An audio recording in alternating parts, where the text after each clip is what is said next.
Hello everybody and welcome. In today's video, we're going to be talking about my first tactic in FM26. And let's get started with an overview.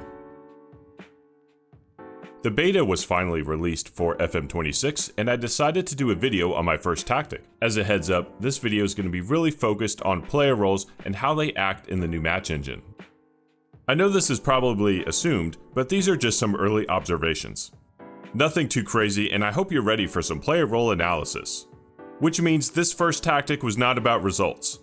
We've got in possession and out of possession tactics, so I wanted to choose two wildly different systems to see how they play out in the new match engine. As much as I could, I tried to use player roles that were already in FM24. It's a new tactical system, but I wanted to see what's similar and what's changed with the player roles. The out of possession roles are nearly all new, so this mostly applies to in possession.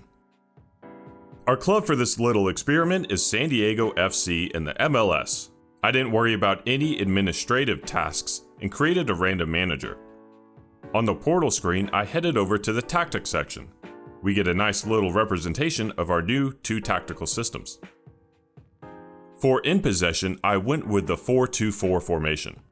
For player roles, like I mentioned earlier, I wanted to use roles I was already familiar with. So for the strikers, I went with the deep lying forward and the poacher. Like we assumed, there are no role duties in FM26, so no support or attack for the strikers. For the left side, I went with the inside forward and the wingback, a very effective role combination. On the right side, I chose the winger and the now inside fullback. As much as it pains me to say, the Raumdeuter is no longer in the game. The two defensive midfielders are the defensive midfielder and the box-to-box midfielder. I like that they added the box-to-box midfielder in the DM slot, which essentially takes the place of the Segunda Volante, which is also no longer in the game. The two center backs are aptly named center backs, and the normal goalkeeper rounds out the in-possession tactic. Now let's go to the out-of-possession tactic. I wanted to choose a formation that was just about the furthest thing from a 4-2-4, which is why I went with this 3-5-1-1 shape. Basically, I wanted to test the differences between in possession and out of possession, something that we could really see the differences. Most of these roles are new, so we're going to be learning together. The poacher transitions into a center forward when defending. The deep lying forward drops into the midfield and plays as a tracking, attacking midfielder, which seems like he'll mostly stay up top and pressure center backs. The idea is that in this role, he'll drop into the midfield and play more defensive. And I chose that attacking midfield role because for the central midfielders, I selected the wide covering central midfielder. The idea is that I hope they'll move out into wider areas to provide cover, since we don't have any actual wingers in this formation. The defensive midfielder, I chose the dropping defensive midfielder, mostly because I was really curious about how the role worked. It says when the opponent gets near the goal, this midfielder will drop to become a center back. Seems like a reverse halfback from the older games. The wingbacks are two holding wingbacks, which sounds just like defense focus roles. And then I've got two covering wide center backs and a standard center back. Like usual for my new tactics, there are no team instructions.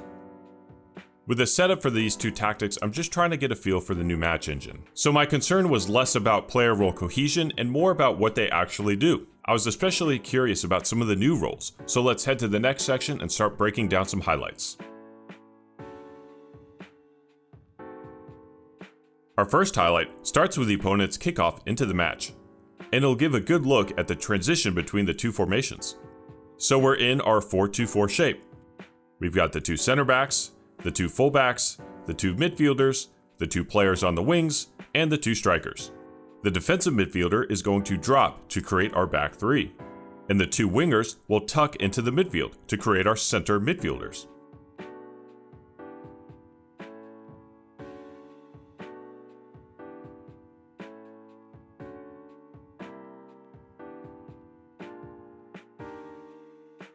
Here's another example with the opponent on the ball, and we'll break down our defensive shapes more.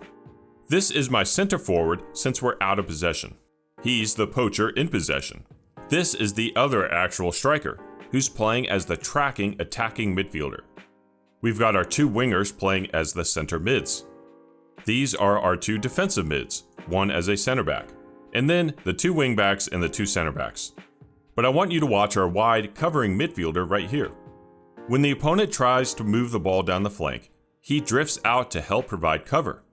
I think this could be a really useful role, especially when you have those formations without a traditional winger out wide like this one. A good first impression from the role. This is another defensive shape, starting again with the opponent's kickoff. This time, we'll look at the 2 strikers. So this is the poacher, and this is the deep lying forward. The poacher, who is actually a center forward role in this transition, is going to push up to put pressure on the backline. And the deep lying forward turns into the tracking attacking midfielder role and drops.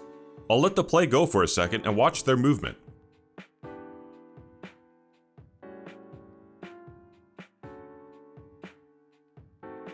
So this is the idea I had for the shape, and I was really happy that this is how it played out. We now have a diamond midfield when defending.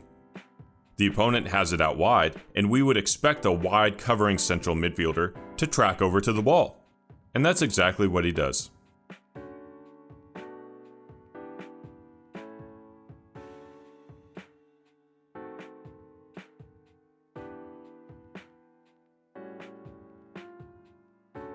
Okay, let's now break down our in-possession shape. My goalkeeper is on the ball, starting our build-up. There are 2 things I want to talk about. First is the positioning of the inside forward. It feels like the role sits much more narrower than before, playing nearly like a striker. You can see he's going to essentially play in the same spot as the deep lying forward. We've got it out on the wing, and the poacher is going to play much like the old advanced forward, dropping into the space to receive a pass. It's not like what we would expect the poacher to do. I figured he'd be more up here. But the deep lying forward is going to very much do what we would expect him to, drop into the midfield and link up play with the other striker.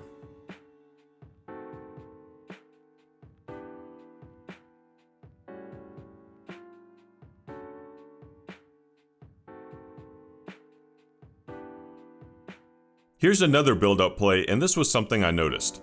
So this is the inside fullback, and as we start our possession, he's eventually going to move inside.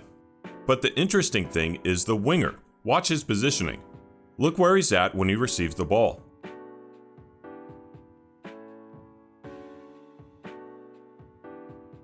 This winger really feels almost like a wingback with how deep he's sitting. This is the inside forward for comparison. Speaking of, I'm really glad we still get the overlap movement with the inside forward and the wingback. It's an effective way to create and take advantage of space, and we see the benefits of it here.